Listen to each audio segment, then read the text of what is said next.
you up and boom, boom, bosh, boom, boom, tell me I'm the only one that you love. Life could be a dream, sweetheart.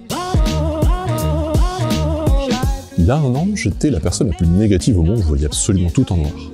En même temps, j'étais en burn-out, j'allais vraiment pas bien, même si à ce moment-là, je savais pas que j'étais en burn-out. Aujourd'hui, un an plus tard, je vois le positif absolument partout. Et ça donne la banane, ça fait un bien fou, et ça aide aussi à tenir dans les moments où ça va un peu moins bien. Mais alors concrètement, quand on est en burn-out, comment on fait pour voir la vie un peu plus en rose, ou en bleu, ou en ce que vous voulez?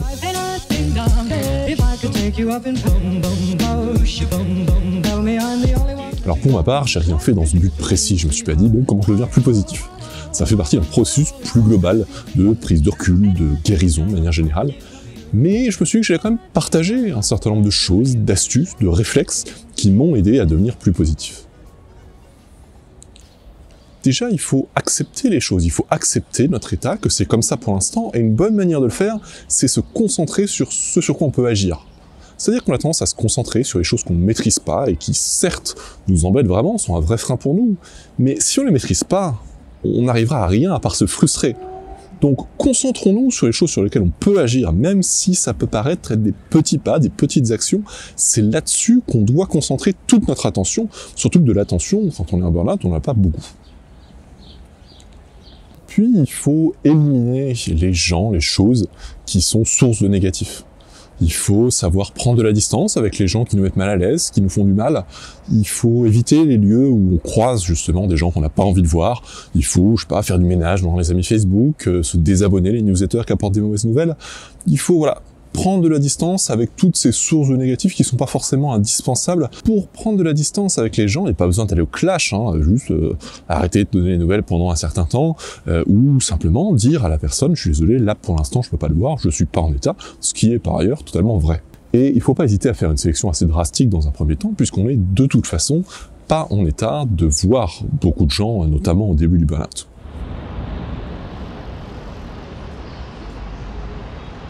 De toute façon, il sera toujours temps plus tard de voir les personnes que vous voulez revoir ou pas.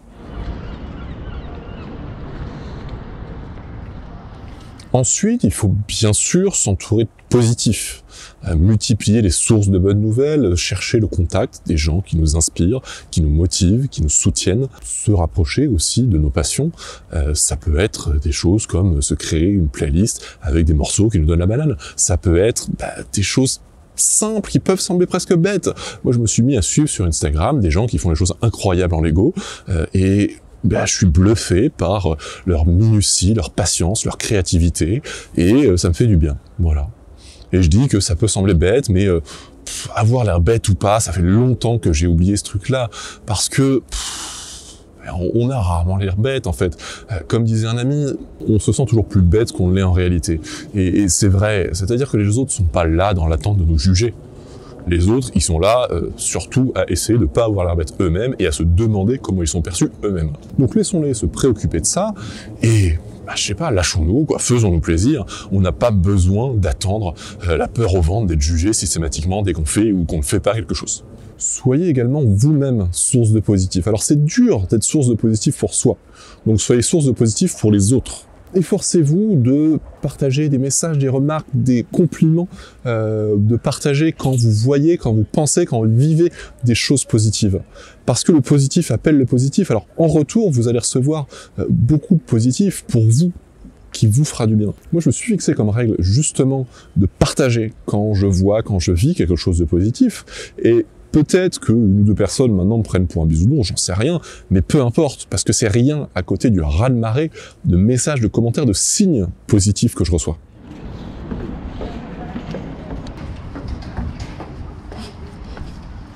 Dans la plupart des choses, il y a et du positif et du négatif. Donc entraînez-vous à voir justement ces deux aspects, enfin surtout positif, parce que c'est souvent juste une question de regard que vous portez sur les choses, sur ce qui vous arrive. Pendant mon périple en Europe, il a plu plus de la moitié des jours.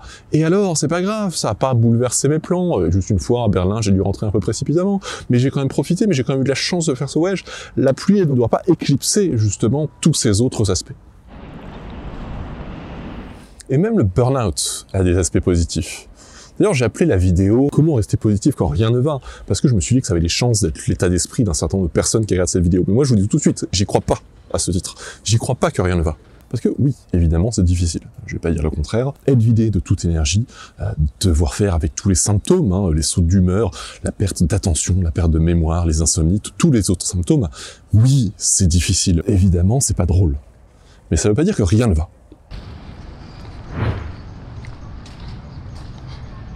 Parce que quand on est en burn-out et qu'on est en arrêt de travail ou on a quitté son job, on a mis fin à une dynamique destructrice. On est sorti d'une spirale infernale. On a marqué un stop. Donc déjà, soyez reconnaissant envers vous-même de vous être arrêté. Et à partir de là, les choses vont se mettre en place petit à petit, ça va remonter, ça va prendre du temps, certes.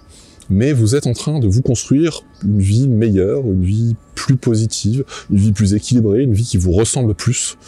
Vous savez probablement pas encore vraiment à quoi ressemble cette vie à ce stade. Et d'ailleurs, selon où vous en êtes dans votre burn-out, c'est probablement pas la question du moment. Mais ayez confiance dans le processus, sachez que les choses vont se mettre en place petit à petit. Sachez que ça va aller mieux. Bien sûr, le burn-out, c'est une sacrée épreuve, j'essaie pas de minimiser ça, et j'essaye à mon niveau de vous aider à la surmonter. Mais ça veut pas dire que tout est noir pour autant. Donc, acceptez la situation, éliminez les sources de négatifs, cherchez les sources de positifs, cherchez le positif dans tout ce que vous voyez, dans tout ce que vous vivez, partagez ce positif. Ayez confiance dans le processus de guérison, et surtout, soyez patient. Se remettre d'un burn-out, ça prend du temps. Donc acceptez-le, prenez pas à pas chaque petite victoire. Et justement, pour commencer, demandez-vous qu'est-ce que vous pouvez faire là, maintenant, tout de suite, pour amener plus de positif dans votre vie. Et si vous voyez d'autres idées, si vous avez d'autres astuces, d'autres conseils pour mettre un peu de positif dans votre vie, n'hésitez pas à partager ça dans les commentaires. Si vous avez aimé la vidéo, likez-la, partagez-la. Si vous voulez voir les vidéos suivantes, abonnez-vous à la chaîne. N'oubliez pas de cliquer sur la petite cloche pour être averti quand je publie une nouvelle vidéo. Il ne me reste plus qu'à vous remercier pour votre attention, pour votre fidélité, et à très vite. Et juste une dernière chose, je me suis dit que pour finir, j'allais passer une chanson qui était, je sais pas, pertinente pour bien clore tout ça. Alors je vous rassure, je vais pas vous chanter Il en faut peu pour être heureux, mais il y a pour moi, sur le sujet d'aujourd'hui, une chanson qui est absolument parfaite. Elle est chantée par Eric Idle à la fin de La vie de Brian, des Monty Python. Alors pour les questions de droit, je peux pas vous passer la scène, je peux pas vous passer la chanson. En revanche, je peux vous la chanter. On est parti? Some things in life are bad, they can really make you mad. Other things just make you swear and curse. When you're trying all life's gristle, don't grumble, give a whistle. And this will help things turn out for the best. And always look on the bright side of life. Always look on the light side of life. If life seems truly rotten, there's something you've forgotten, and start to laugh and smile and dance and sing. When you're fleeing in a dance, don't be silly chumps. You purse your lips and whistle, that's the thing. And always look on the bright side of life. Always look on the bright side of life. For life is quite absurd, and that's the final word. You must always let the curtain with a bow. Forget about your sin, give the audience a grin. Enjoy it, it's the last chance anyhow. And always look on the bright side of death. Just before you draw your terminal breath. Life's a piece of shit when you look at it. Life's a laugh and death's a joke, it's true. You'll see it's all a show, keep on laughing as you go. Just remember that the last laugh is on you. And always look on the bright side of life. Always look on the bright side of life.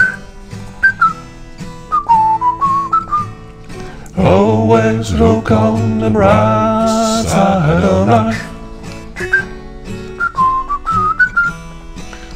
always look on the right side of life.